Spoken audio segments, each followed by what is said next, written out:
안녕하세요. 신디록의 신디입니다. 오늘의 주제는 에이전틱 AI가 패션 비즈니스와 서플라이 체인에서 어떻게 영향을 미치는지에 대해서 얘기를 해볼까 해요. 최근에 우리가 인공지능이라는 말을 굉장히 많이 쓰고 바이브 코딩이란 말도 많이 하죠. 일반인들도 자연어로 우리가 코딩을 할 수 있는 바이브 코딩이 되면서 에이전틱 AI가 더 활성화가 되었다고 말할 수 있는데요. 그래서 저는 최근에 인공지능을 어떻게 잘 활용하면 우리가 업무 프로세스를 개선할 수 있을까에 대해서 대학에서 신입생들 상대로 강의를 하고 있는데요. 최근에는 인공지능을 활용에 넘어서서 업무 프로세스를 자동화하는 데 중심이 옮겨가고 있는 중입니다. 그것을 우리가 에이전틱 AI라고 하죠. 우리가 지금은 AI를 활용을 해서 카피라이팅을 한다든지 이미지를 만든다든지 영상을 만든다든지 그거를 AI 비서라고 얘기를 하잖아요. 그래서 AI를 통해서 개인의 업무 역량이 굉장히 향상되었고 업무가 빠른 속도로 진행이 되고 있다, 이렇게 얘기를 하고 있는데, 여기서 더 넘어가서 에이전틱 AI라는 것은 내가 명령어나 어떤 것만 입력을 해주면 이 인공지능이 알아서 자료도 서치를 하고 분석도 하고 거기에 대해서 결과물까지 모두 알려주면 인간은 판단과 실행을 어떻게 할 것인지만 결정을 한다는 거죠. 그래서 최근에 공급망 리스크가 전쟁 때문에 더 많이 리스크가 있다. 그래서 예전에 값싼 노동력을 이용해서 해외로 계속 나갔다면 지금은 전쟁이나 환율 리스크 때문에 계속 리쇼어링에 대한 관심도가 높아지고 있어요. 그런데 제가 말씀드렸다시피 이 패션 비즈니스라는 것이 리쇼어링을 한다는 게 그렇게 쉽지가 않습니다. 왜냐하면 노동집약적 산업이죠. 그렇기 때문에 우리나라에서 이 패션 비즈니스의 제조가 떠났던 이유는 인건비가 계속 상승하면서였어요. 그런데 최근에 스위스 브랜드인 온러닝이라는 브랜드가 부산에 공장을 오픈을 합니다. 너무 센세이션하죠. 그런데 그 공장은 전부 자동화가 되어 있는 거예요. 결국은 인공지능을 활용한 이런 자동화가 리쇼어링을 가능하게끔 하는구나 라는 결과를 온러닝에서 지금 보여주고 있는 거죠. 그 온러닝이 부산에 공장을 차렸는데, 이제 부산이 굉장히 좋은 거는 대한민국이 다른 미국이나 이런 데 수출을 할 때 듀티 레이트가 좀 싼 편이에요. 그리고 부산항이 수출을 하기에 너무 가깝죠. 땅덩이가 좁다 보니까 물류 비용이 굉장히 적게 되는 그런 장점들이 있습니다.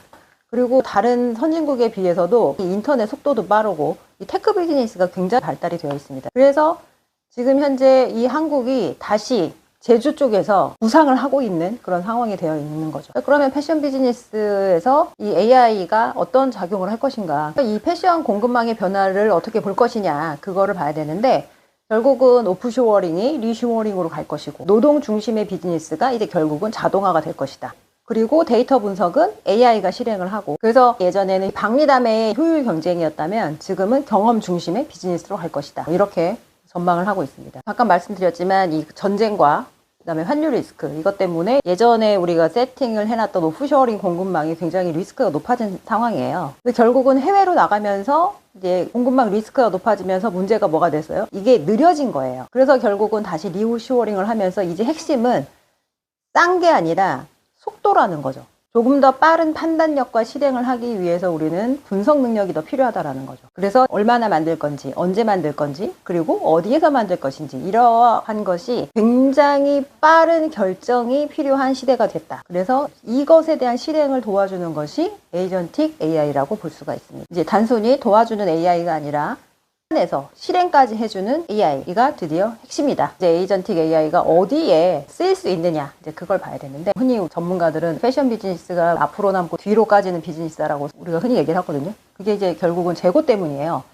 그리고 그런 재고의 문제는 첫 번째는 수요 예측, 얼마나 팔릴지 잘 예측을 해야 되는 거죠. 두 번째는 생산 계획, 우리가 언제, 얼마나, 리드 타임을 어떻게 할 건지 그거를 결정을 해야 됩니다. 그리고 과잉과 부족, 우리가 재고 관리죠. 넘쳐도 문제지만 부족해도 문제예요. 부족하면 결국은 세일즈 로스가 되는 거거든요. 그리고 이제 그 다음은 납기 리스크, 납기 리스크도 이제 자동으로 관리를 하게 되는 거죠. 그래서 생산에서 문제가 있다 그러면 알러트가 떠서 우리가 그걸 어떻게 대응을 할 것이냐, 어떤 제품으로 다시 리플레이스를 할 것이냐, 이런 것도 우리가 빠른 판단을 할 수 있게. 그 다음에는 이제 인공지능의 자동화 이런 걸로 인해서 이제 판매와 생산, 물류까지 연결을 해서 스피드로 볼 수 있겠죠. 그러면 이제 그런 부분들 떠나서 우리가 이제 창조적인 곳에서 한번 볼까 봐요. 이제 MD 포션에서도 수요 예측이나 데이터를 기반으로 판단을 자동화를 할 수가 있겠죠. 디자이너들은 시안을 자동화를 할 수가 있습니다. 그러면 인공지능을 통해서 이제 트렌드에 맞게 과연 어떤 아이템이 잘 팔릴 것이냐, 이거에 대한 것을 시안을 자동화를 할 수가 있겠고, 마케팅 측면에서는 컨텐츠 자동화를 할 수 있겠죠. 요즘은 이미지, 영상 이런 것들이 인공지능으로 만들 수 있기 때문에 에이전틱 AI로 인해서 우리가 명령어만 주면 자동 컨텐츠가 생산이 가능합니다. 그리고 요즘 뭐 CS에서 챗봇이나 인공지능으로 많이 대답을 하죠. 그래서 기초 단계에서는 뭐 챗봇으로 많은 답을 받을 수 있고,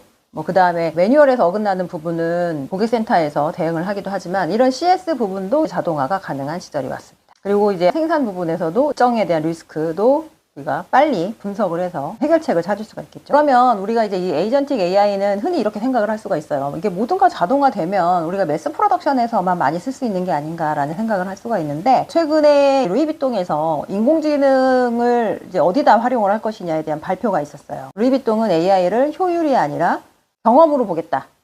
그것을 인공지능으로 활용하겠다. 이렇게 발표한 내용이 있습니다. 그 내용을 간략히 살펴보면 고객의 감성과 관계, 그다음에 경험 이런 것들을 AI로 분석을 해서 그거를 오히려 각 개개인의 커스터머에 맞춰 커스터마이징한 취향으로 개발을 해서 브랜드 아이덴티티를 지키겠다는 거죠. 루이비통은 아무래도 명품이기 때문에 사실 매스 프로덕션처럼 뭐 많은 양을 생산하진 않잖아요. 그럼에도 불구하고 분명히 재고는 쌓이고 있고, 그러다 보니 AI로 각각의 소비자들의 구매 패턴을 보고 이 취향을 맞춰서 에이전틱 AI로 그 고객에게 오히려 더 커스터마이징 서비스를 발표를 했습니다. 그래서 루이비통은 본인의 경험들은 프론트에 두고 그 뒤에 모든 작업들을 고객들의 경험이나 고객들을 특성화하는 데 쓰겠다는 거죠. 그래서 테크닉은 뒤로 하고 본인들의 아이덴티티나 브랜드의 특장점, 그 다음에 장인정신 이런 것들을 오히려 앞에 두고 더 돋보이게 하겠다라고 발표를 했습니다. 노동집약적 산업으로 해외로 떠났던 이 패션 비즈니스가 전체의 서플라이 체인이 인공지능이 되면서 패션의 경쟁력은 더 이상 원가를 낮추는 생산지가 아니라는 거죠. 결국은 실행의 속도입니다. 그리고 얼마나 빨리 우리가 커스터머 니즈에 맞춰서 제품을 내놓을 것인가. 이것이 인공지능이 패션 비즈니스에 미칠 수 있는 가장 큰 영향이 아닐까 싶습니다. 여러분들은 이 에이전틱 AI가 우리 비즈니스에 들어오면서 어떤 영향력이 있을 거라고 생각을 하시나요? 좋은 부분도 있고 나쁜 부분도 있겠죠. 그러면 이런 에이전틱 AI가 발전되면서 패션 회사에서 어떤 영역이 가장 많이 바뀔 것 같은가요? 댓글 남겨주세요. 그리고 과연 AI가 더 창의적일까요? 아니면 AI가 오히려 패션 비즈니스의 감성을 더 해칠까요? 요즘 많이 화제가 되고 있는 에이전틱 AI가 패션 비즈니스와 서플라이 체인에서 어떤 영향을 미칠지에 대해서 얘기를 해봤습니다. 그럼 다음 시간에 또 만나요.